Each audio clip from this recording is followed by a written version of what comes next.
Namaste yogis and lovers of wellness, and welcome back to the Yogi Blair YouTube channel. Today I'll be showing you some modifications that you can do in your practice when you have an injury. So we're going to go over common injuries that people deal with and ways that you can modify your yoga practice if you still want to practice. There are of course some instances where you should not practice and you just need to rest, and it's important to know what the difference is, and it's important to listen to your body at all times. Little disclaimer, as you all know, there's dog hair on my face. I'm not a doctor. Therefore, these videos should never be used, still dog hair on the nose, there we go. These videos should never be used to diagnose, prescribe, or provide any treatment. Go to your doctor if something hurts you. Go to your doctor if you have an injury, and make sure that you listen to their advice first. And if they say that it is okay to partake in some physical activity, then you can come here and then you can do these modifications. But my words are never meant to be treatment, or they're never meant to mask what your doctor tells you. If you're new to my channel, hello, how are you? My name is Vanessa Blair Ferris. I'm a certified registered yoga instructor, and it is my passion to share yoga and wellness with anybody that needs it, especially those that are healing from trauma. So if that sounds like something that you want to check out, stick around. How are we? How are we feeling? For me, today has just been a day. So I just wanted to check in with you guys, make sure everybody is happy and healthy. I'm loving that it's summer. I'm loving that I can still get outside and feel safe, whether I'm on my paddleboard or whether I am just going on a walk somewhere and I can be alone with my dog. But I am starting to miss social interaction with others. I am starting to worry about everything again. My anxiety is getting a little bit bad. My knees hurt, which is what inspired me to do this video today, because I've got some sort of injury in both of my knees. So today we're going to do some modifications. With all that out of the way, let's just go ahead and get started. I just wanted to remind you that I know that I used to upload every Friday at noon and every Monday at noon. Monday was always my wellness videos. However, now that we have the Yogi Blair membership, wellness videos are going to be there. So if you still want those, please feel free to sign up for that. There's a video all about the Yogi Blair membership, a few videos down, and I'll leave it here in the end screen. So wellness videos are not going to be here anymore. This is going to be strictly yoga, maybe the unboxings of my Goddess Provision boxes, and maybe a couple things here and there, but it's not going to be every single week. We're going to do more of a tutorial video every Monday now, talking about proper alignment for certain poses, and I have a friend that I'm going to work with on that. So I just have to wait to coordinate with her to get a couple videos recorded. So I do apologize that you've only had one video a week right now on Fridays, but we are going to get that started up again. If you want wellness videos, if you want to finish the chakra series, make sure that you email me and we'll get you signed up for the Yogi Blair membership.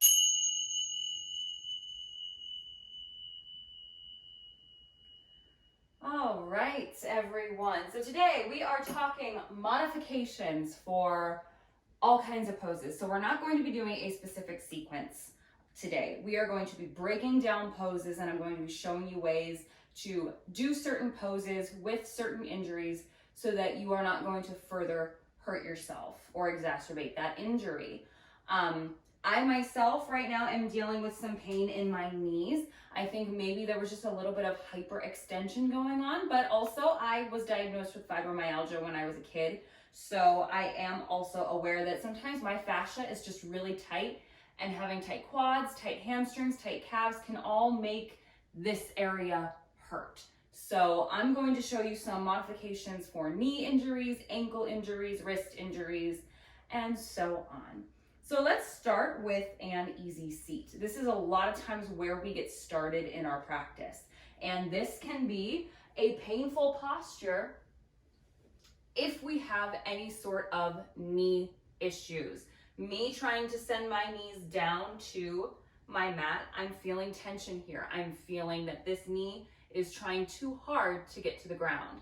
So a modification we can do in Sukhasana is simply lifting the knees up. We're lessening that tension in this inner thigh here, which is in turn going to help alleviate that tendon in the knee that is straining to bring the knee down. A lot of times from here, we move into kneeling postures when we're limbering in our yoga practice. So if you are struggling with any knee issues in a kneeling posture, you can always omit kneeling. A lot of times from here, we do cat-cows, right? We all know cat-cows. So if it's easier for you to be here, you could do seated cat-cows. Opening the heart, looking up, rounding through the spine, drawing the chin down, pulling the belly button in, and just hollowing through the chest. We can do cat-cows here. If it's okay for you to be kneeling, if you have enough cushion, bring a yoga blanket with you to your practice and just put that under your knees. That's going to help you a lot. For example, this is my yoga blanket that I got in Mexico. And I take this with me to a lot of practices, especially right now with my knees the way that they are. And this really does help me to have that extra cushion to protect my knee joints. But what if your knees are fine and it's actually your wrists that give you a problem in kneeling poses? For the longest time, when I first started practicing, I had weak wrists and a lot of stuff on my hands and knees caused pain. So what we can do, I always found that if I made fists, this helped me to engage this whole arm area before. I find for me, a lot of what my problem is that I just sit in a pose. I don't always activate everywhere that needs to be active. I think a lot of why my knees are having the issues that they're having now is because when I'm in a low lunge, I just sink in. I'm not engaging this thigh. I'm not engaging the glutes or the calves to support that joint. And I think that making these fists here and then coming down encourages you to, not only are you not flexing that wrist in the same way, it's nice and stable, but you also are encouraging engagement in the arm. So you can make fists here until you build enough strength or until your injury goes away. If it doesn't work for you, and if there are other kneeling things that you want to do, you can always also come down to your forearms. For example, if people are doing exercises where we're lifting the knee, you may not get as good of an exercise here because we're coming down, we're not necessarily engaging as much here if we're doing this. However, what's important when we're exercising with an injury is to take that injury and put that at the forefront and make that the priority. You might not get as good of a working out with an injury, but you need to make sure to take care of that injury first. So now let's come to do some standing poses and we can find some modifications here. Let's start with our forward fold, Uttanasana. So for most of us, we straighten through the legs and we fold. Right now, in my knees, this is way too intense. So what I'm gonna do is bend my knees as much as I need to and then fold here. I'm not getting as good of a stretch here, but this is all hyperextended right now. So it doesn't need to stretch anymore. It needs to rest. So this is where we are. If we have a knee or a hamstring or a calf injury here where it's too intense to fold all the way. Our half lifts can be the same. Just bending those knees. Even when we come up to standing in our mountain pose, if it is too intense for you to have that nice strong leg, put a soft bend into those knees. We should always have a micro bend in the knee. At least that's kind of how I feel. I don't think your knees should ever be locked out. When we lock out our knees, we cut off circulation into the lower half of the leg. And it's just not that good for your knees, in my opinion. I think a nice soft bend, as opposed to, here's me locking my knee out, here's me just softening in. My leg still looks straight. It still feels straight, but we just have that relaxation here. What we want, instead of engaging the knee, is to engage the thigh and engage our feet and our calves so that we can have that soft bend, but we're supporting everything around the knee instead of overflexing the knee. So now let's talk about vinyasas. There are always options to skip vinyasas. If there is an injury where, going through your plank, chaturanga, cobra, or up dog to down dog is too much, we can skip it. I always remind everybody in all of my classes that if you need to skip those are optional, just like everything else in your practice. If something does not feel good to you, you need to listen to your body. That is your responsibility in a yoga class, on a walk, in any form of exercise. It is your responsibility to listen to what your body's telling you. Not letting that pride and that ego get in the way of, well, I want to show everybody here that I can do this. No. Listen to your body. That is your utmost important priority in everything that you do. Listening to what the body is telling you and abiding by that. So let's talk about our vinyasas. Stepping back to a plank. And again, if we have a wrist injury and we are called to hold a plank and we don't want to miss out on that core work, we can always come down to the forearms.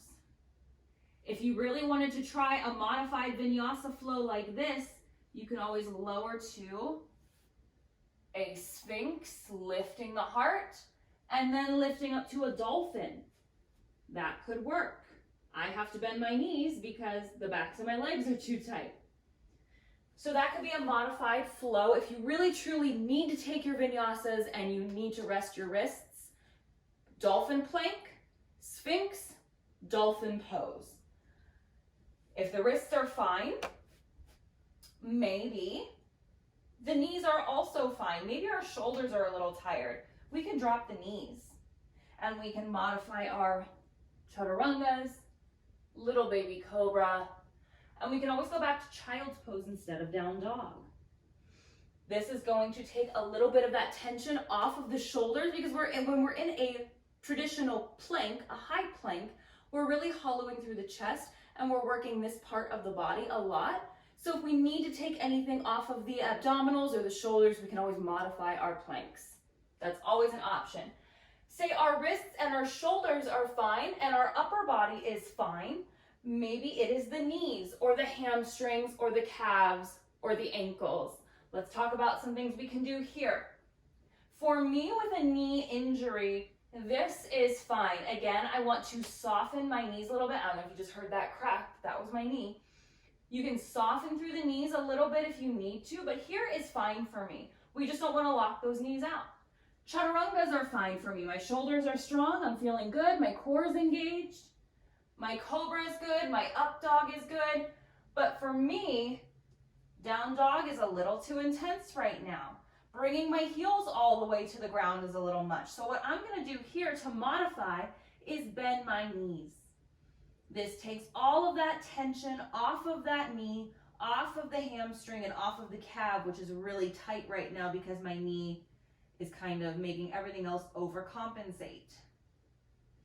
Say one of our ankles is the issue. We've addressed hamstrings, knees, calves, all of that can be done with what I just mentioned. Say that you have an ankle injury and you have healed enough to where you can practice, but you still need to be gentle. If everything else is strong, we can actually do something a little more advanced here to help with that ankle, and that's taking a three-legged plank.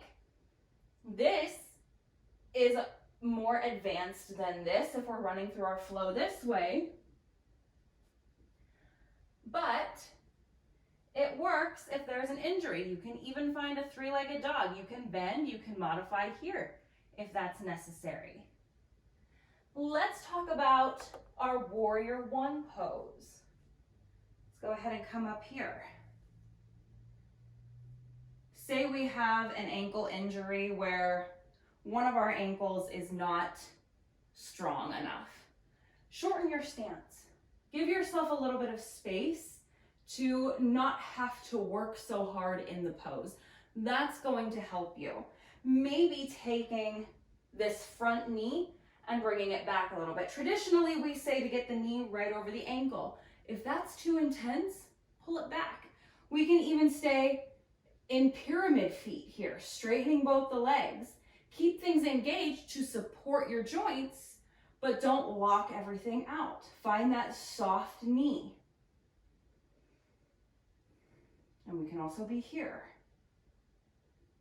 In our high lunge, when we're on the ball of that back foot, we always say to straighten through that back leg.